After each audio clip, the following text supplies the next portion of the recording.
तरफ देखेंगे और ये देखेंगे कि बरसात में तो भाई युवा साथी और बुजुर्ग जो है क्रांति छेड़ दिए हैं। और जो क्रांति ईमानदारी की होती है, असली न्याय की होती है, वह क्रांति कभी विफल नहीं होती, वह हमेशा जीतती है। अगर आप लोगों को अपने गांव का आदर्श गांव बनाना है, विकास कराना है, अपनी समस्याओं का समाधान कराना है, तो मेरे भाइयों, आप मुझे, जैसे अभी रोहतास जी ने कहा कि नेताजी सुभाष चंद्र बोस का नारा था आजादी दिलाने के लिए कि तुम मुझे खून दो मैं तुम्हें आजादी दूंगा, तुम मुझे खून दो मैं तुम्हें आजादी दूंगा। आज करप्शन फ्री इंडिया संगठन का नारा है, तुम मुझे व्यक्ति दो मैं तुम्हें शक्ति दूंगा। उस समय देश में गोरे अंग्रेज थे, उन गोरे अंग्रेजों को खदेड़ने के लिए हमें बलिदान की आवश्यकता थी, खून बहाने की जरूरत थी। लेकिन आज आजादी के 77 वर्ष बाद हम लोगों को बीच में जो काले अंग्रेज आ गए हैं, जो हम लोगों की सेवा के लिए नियुक्त किए गए थे, उन लोगों को खदेड़ने के लिए बलिदान की जरूरत नहीं है, खून बहाने की जरूरत नहीं है, सिर्फ आप लोगों को खड़े होने की जरूरत है।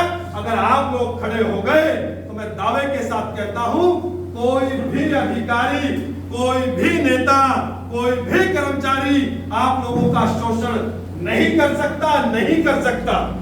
मैं अभी आपको एक उदाहरण बताता हूं। एक साथी है, वह 2013-14 में हमारे संगठन से जुड़ा, उसका कोई अपना निजी कार्य था, बोला जी मैं आई कार्ड पहन के गया, मैंने आई कार्ड को बड़े सुरक्षित ढंग से रखा था, और जब मेरे गले में आई कार्ड था इस संस्था का, तो बोले जी 5 मिनट नहीं लगी मेरे काम को कराने के लिए, भगदड़ मच गई प्राधिकरण में। ये मैं नहीं कह रहा हूं, ये इस क्षेत्र की जनता कहती है जो इस संगठन से जुड़ी हुई है।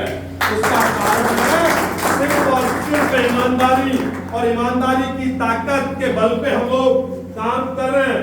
10 वर्ष में इस संगठन के कार्यकर्ता पे भी किसी भी गलत तरीके से उंगली नहीं उठी है, क्योंकि हम लोग ईमानदारी के मार्ग पे चल करके समाज और देश की सेवा के लिए घर से निकले हैं, अपने घर बनाने के लिए नहीं निकले। हम लोगों ने संकल्प लिया है कि भारत के एक व्यक्ति को, एक जन लोगों को उनकी समस्याओं के समाधान के लिए हम लोग लड़ेंगे।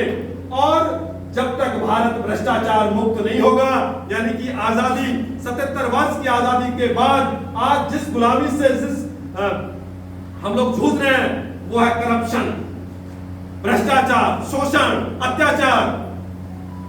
हम लोगों के साथ क्या अन्याय हो रहा है? यही सब अन्याय है ना। तो इस अन्याय के साथ कई बार लोग सोचते हैं भ्रष्टाचार की परिभाषा क्या है, करप्शन की परिभाषा क्या है।